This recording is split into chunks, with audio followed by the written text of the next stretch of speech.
மேற்கு வங்க மாநிலத்தில் இரண்டாம் கட்ட சட்டமன்ற தேர்தலுக்கான பிரச்சாரம் இன்று மாலையுடன் முடிவடைகிறது. 294 உறுப்பினர்களை கொண்ட மேற்கு வங்க சட்டப்பேரவைக்கு 2 கட்டங்களாக தேர்தல் நடத்தப்படுகிறது.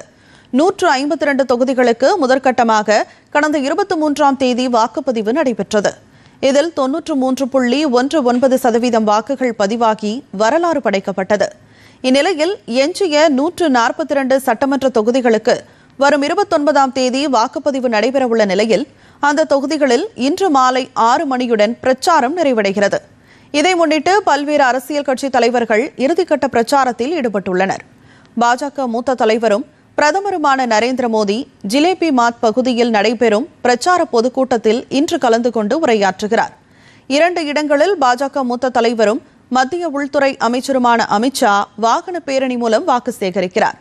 சுகந்த சேது உள்ளிட்ட பகுதிகளில் திரிணாமுல் காங்கிரஸ் தலைவரும் முதலமைச்சருமான மம்தா பானர்ஜி நடைப்பயணமாக சென்று தங்கள் கட்சி வேட்பாளர்களுக்கு ஆதரவு திரட்டுகிறார்.